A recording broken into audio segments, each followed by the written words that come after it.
Hello, welcome back. Today we're here because Colourpop revealed their new Star Wars collab palette and I like it, okay? I admit it. Yeah. I saw Dupe That posting swatches of it. They were the first account that I saw to kind of like reveal what was in the collection, and they just looked so pretty and I was instantly enthralled, and like this whole thing happened within the course of like 2 minutes, but I was like, oh, that's cute, but like I don't need it. And like I went to swipe off of it and then I was like, but I really like it. And then I looked at it more and then I was like, but it's probably not vegan. But I feel like Colourpop has had more vegan palettes recently than they ever have historically. So I had some hope. A new hope, if you will.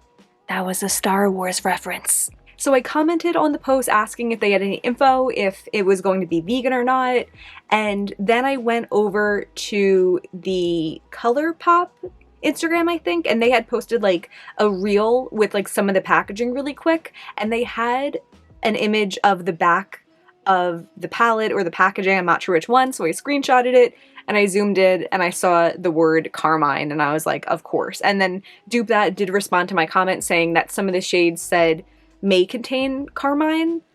I'm assuming that that makes it not vegan, but I know with like food products, there's like the may contain really just means about cross-contamination, and I believe that food products can be labeled vegan if they're made on the same factory equipment as non-vegan products. So I'm still not entirely sure that the palette won't be marketed as vegan, but like it probably won't be. So I was a little bummed when I realized that my 2 minutes of hope were going to be crushed. I feel like there's something really fun about ordering from Colourpop. They used to be like my favorite brand. They've really fallen off recently. They've become like a collab brand. And I remember the days of like Sharon and Jordan doing Snapchat stories and stuff, and they've really dropped the illusion of being people just like you, and they're just like corporate as fuck now, and they embrace that and they're okay with that. But still, like, you know, when you order from Colourpop, like you can get multiple things for a relatively cheap price and the packaging's always really cute. I think my excitement about the palette was mostly about that idea. I'll say with Star Wars also, I like Star Wars. I've seen like all of the movies and stuff. I'm not a fanatic. I do like it, but I wasn't interested in the palette because of Star Wars. I wasn't opposed to it because of Star Wars, but I wasn't just going to like whatever they came out with in a Star Wars collab. I'm becoming more into neutral palettes, and I like that the palette has neutrals but also goes in a couple different colorful directions. It reminds me a lot of the Lunar Beauty palette. You probably know which one I'm talking about. I'll put up a picture, just with having like the blues and the silvers, but also like the more warm neutrals. And it was kind of like seeing that palette again, but like fresher. I don't know. Either way, I decided to dupe out the palette with my single shadows. And I've said before that that's like what I should do whenever I'm interested in a palette, because my single shadow collection is just so good. And I know that when I look at a lot of palettes, especially brands like Colourpop that I know I'm not crazy about the formula, I can get a much better result using what I already have. So, long intro aside, that's what we're doing today. I already filmed that part, so little... Oh, that wasn't a good sneak peek. Little sneak peek of the swatches. I also have it on my eyes. So yeah, we're going to switch over to my hands and I'll show you what I picked out for my single shadows to dupe this palette, and then we're going to do this look with that. So if that sounds good to you, stick around. Okay, so I have my swatch picture up for my own reference. I am going to go by the swatch colors as opposed to how it looks in the palette, because I feel like there are a couple that look very different in the swatches than the palette. I'm also going to go in the order of the swatches, just because I want to kind of like recreate that on my own arm. Also, I have a cat scratch, sorry. So the first one in that swatch picture is a black, and I just have this one black shadow. This is depotted from a Colourpop palette. I'm not a big black shadow person, but I really just kept this one around for this type of instance where I want to recreate a palette. I guess I'm going to swatch on this arm, because otherwise I'm going to have to swatch with my left hand. And I know that's going at the bottom of the palette. So next in the picture is like a really light looking shadow. It looks kind of like white in the pan. It looks very like just like sheer and shimmery here. I feel like it could be like a really kind of pretty effect shadow, but I don't know exactly what to make of it, so this is where I'm taking kind of an artistic liberty. And I'm going to include Space Baby from Terra Moons, one of my favorite iridescent Terra Moon shadows. It has like a really pretty blue flip. And you know what? I feel like the swatch does have a similar vibe to the picture so far. The next shadow is a blue that looks really pretty and really specific, and it reminded me of the blues in this Sydney Grace palette. I guess this one gloss over mostly. Just something about it.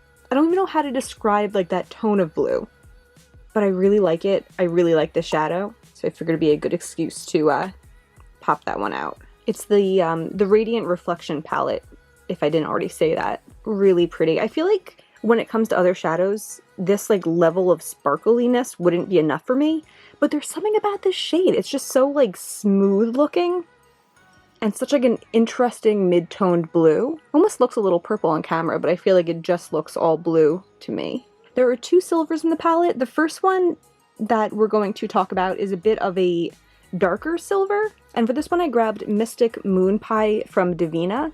It's more multi-dimensional than like a regular dark shimmer is, but that's the fun thing about making your own palette, because you get to make your own rules. I feel like just like my plain gray metallics wouldn't excite me the way this one does, and I feel like it would serve a similar purpose in my looks. Yeah, this one definitely has like a warm mauvey base, but that's what I really like about it. I think I am putting these in the wrong order, but we'll come back and figure that out. The next one's a deep navy blue, and for this I have one shadow, Breaching from Menagerie. I feel like this one's very intense and kind of scares me for that reason, but I do really like the color of it.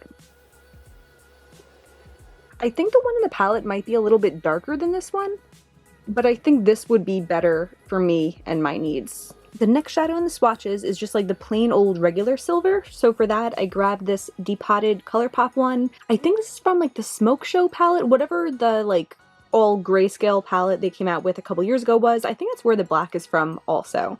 But I kept the silver around through my declutters because it is like really nice and intense. I feel like quality-wise, it's probably the best Colourpop shimmer that I have.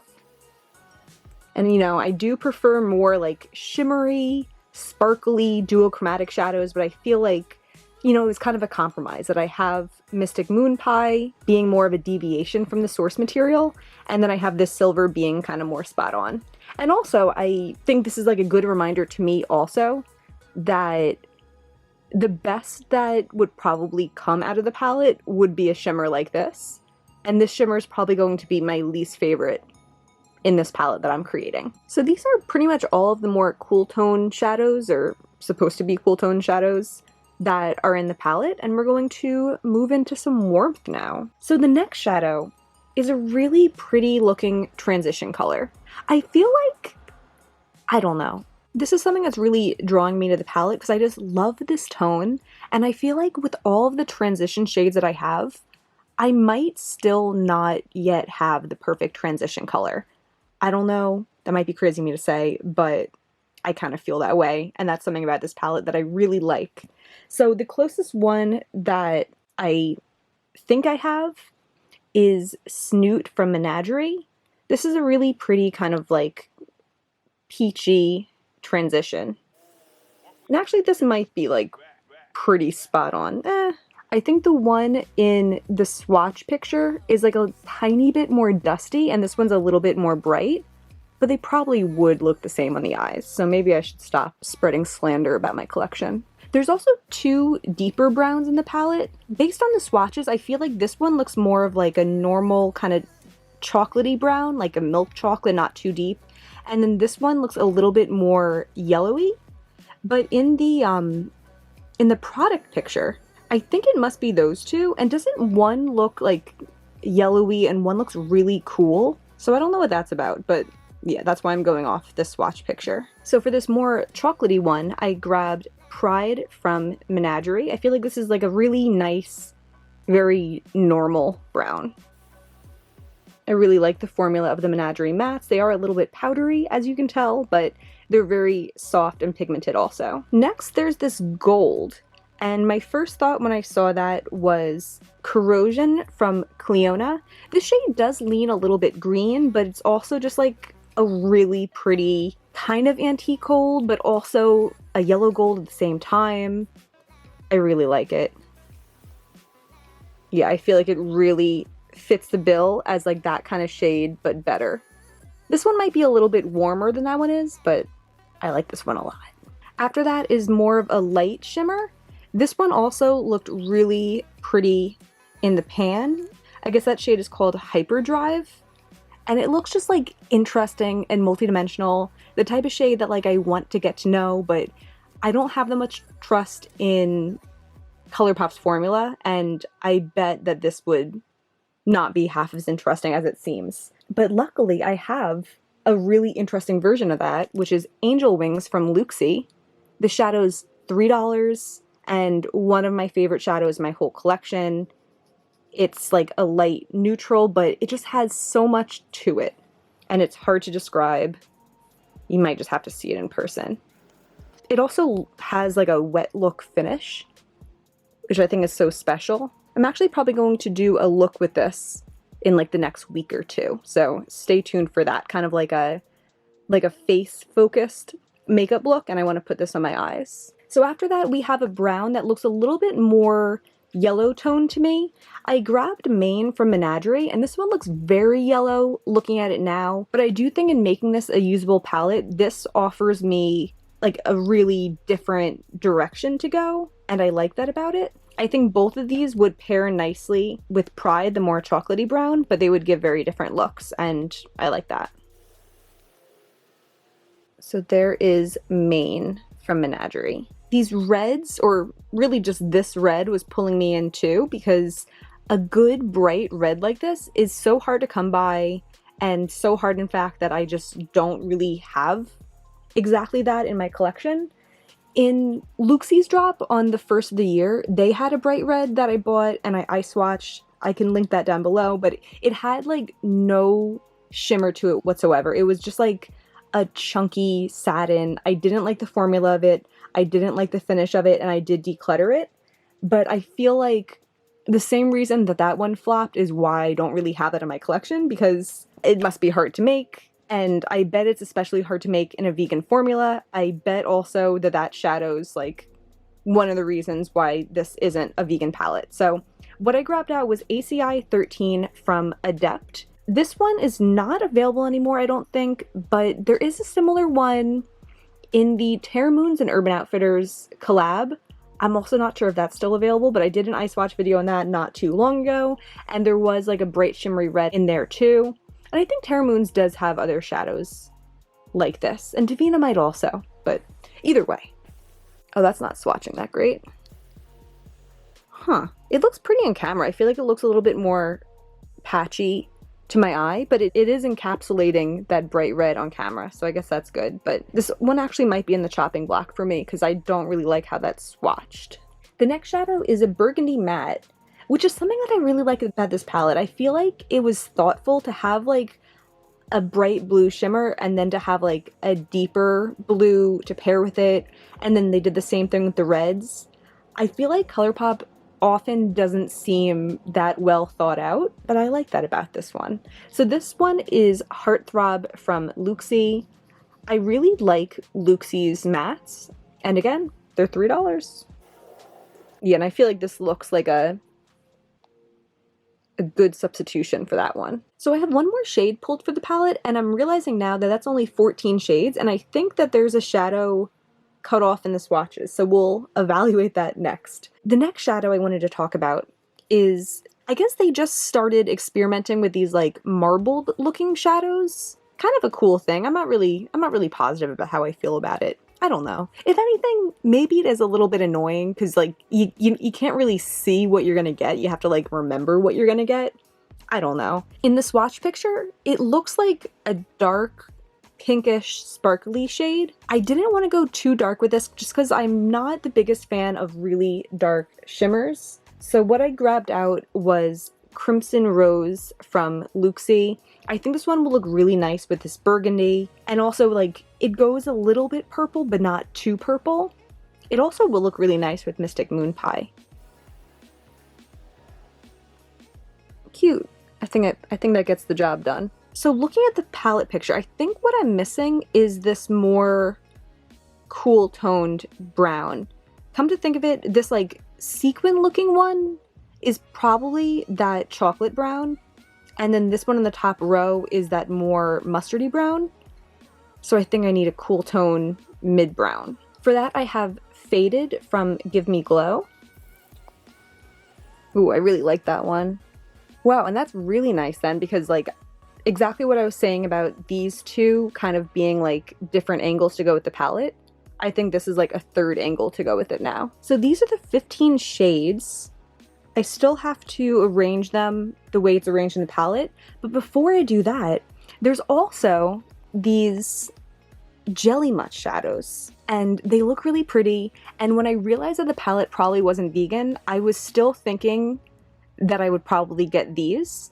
But then the more I thought about it, I'm just like, I don't really need them. And if they're supposed to be like really special shadows, I already have really special shadows. So Dupe That posted swatches in their stories, so that's what I'm basing this off of.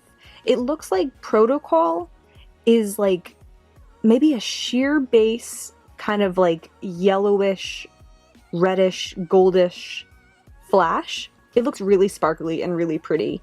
And then Astromech looks like a blue silver. So when I looked at my own collection, I thought of Luxe from Clionadh.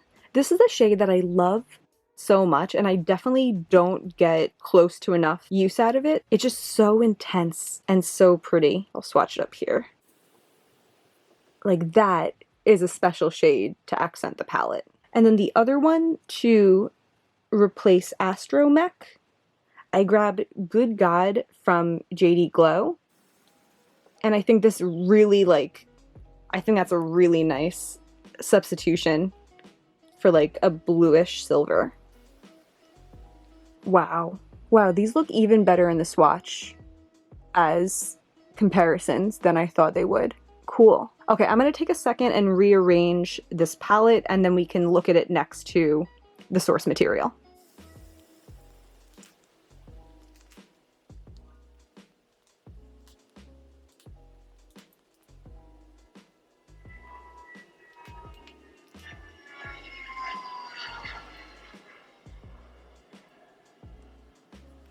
Okay, so I'll pop a better picture up so you don't get this reflecty one, but this is my palette against the Colourpop Star Wars palette. I think it's pretty spot on. Yeah, because the colors that I feel like I took the most liberty with were these two kind of like marbled ones, but because they're marbled, you can't really see what's going on, and I feel like these definitely have the same gist as the marbled shadows do. I really like this. I'm definitely going to keep this intact and reach for it when I need a neutral palette, because this is the kind of neutral palette that I really like. Yeah, so I guess I'm going to put this on my face now and see how that goes. Okay, so I don't really have too much of a plan. I guess I'm just going to try to use a bunch of shades and hopefully come up with something cool and funky. I'm also leaving these swatches on my arm because I like them and I don't want to wipe them off. Can we have a little commotion for the swatches? So I put on my Anastasia eye primer, and I'm going to start with Give Me Glow Faded and just put like a little bit of this in here. That has a lot of pigment. I'm going to blend that into Snoot from Menagerie, which was our peachier transition. I am kind of going over Faded a little bit just to get a better blend. And then I'm going to take Heartthrob from Looxi, and I'm going to put that on the outer crease. I don't know about this, we'll see if it comes together. So I want to take this Sydney Gray shadow and put it over like the middle of my lid. You see how the shadow just like glows Like, I don't know how to describe it, but it's just so unique. Next, I'm taking Good God from JD Glow, and I'm going to put that on like my inner third. I'm also going to drag that into my inner corner, but I might wait until I have my base on. Wow. Then I'm going to take Menagerie Breaching to blend into the blue and put it under the burgundy? I don't know. I'm using like a really little brush for this. This is the brush I usually use for my lower lash line. But this is like such a dark shadow, and I don't want it to get out of control. It's certainly going to be a look. I don't know if I'm going to like it.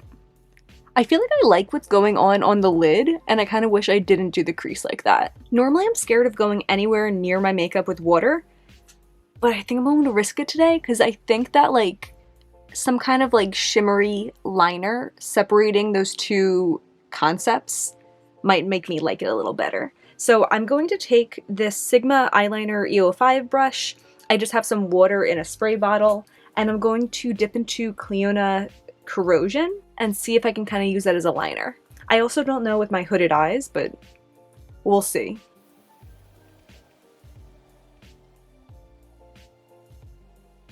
It's not too bold, but I think I like it, and I like the idea of it kind of like fading into the shimmer. Okay, I'm gonna clean this up and put on my base, and we'll see if it looks any better then.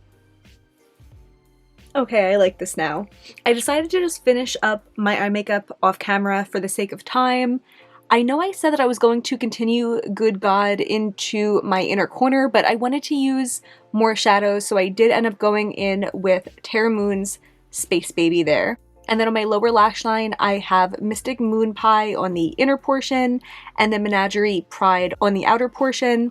I used a burgundy NYX liner for my waterline, and then on my lips I have Point Zero from Colourpop, which is probably really old, but it's not telling me it's really old. So yeah, I was going to like come back with a whole spiel about like that's the fun of makeup, and sometimes you really like what you created, sometimes it doesn't go as planned, and that's okay, but it came together and I like it. I do think that like next time I go into this palette, I probably will do something a lot more simple and just like pick up one of those more neutral transition-y colors, one of the really pretty shimmery shades, and then like one darker shade to deepen it up. But I think it says a lot about this palette that like you have all those options to make a more simple look, but then also you could lean into the blues and the reds and do something more colorful like this. This isn't to like review that palette and tell you that you need it, because like you definitely don't. And I think that these shadows that I already have in my collection that I already handpicked because I liked the way that they looked enough to purchase them with my own money, these definitely do a better job at creating a palette for me than the Colourpop palette would have. As I said when I was swatching that silver one, I know I don't love the quality of the Colourpop shimmers. I feel like they'd be fine if I had no other options, but because all these beautiful indie shadows exist, I'm not going to reach for a palette full of Colourpop quality shimmers. So in a way, it's like a blessing in disguise that I was forced to take a pause and to break the fantasy of buying the palette and force myself to recreate it and see how easily dupeable it was. And I think that like even like if you're not someone who has blues or likes blues or whatever, like throw a couple greens in there. Like the idea of this is like a pretty shimmery neutral palette that has like a little bit of two different colors, and that could be achieved in so many different directions. So yeah, this was really fun to do. I'm happy that I did this. I'm happy that I feel better about the fact that I won't be buying this palette. If you enjoyed this, please give me a thumbs up and subscribe. It really means a lot to me, and there's a lot more indie single shadow content on the way. And thank you so much for being here. Bye.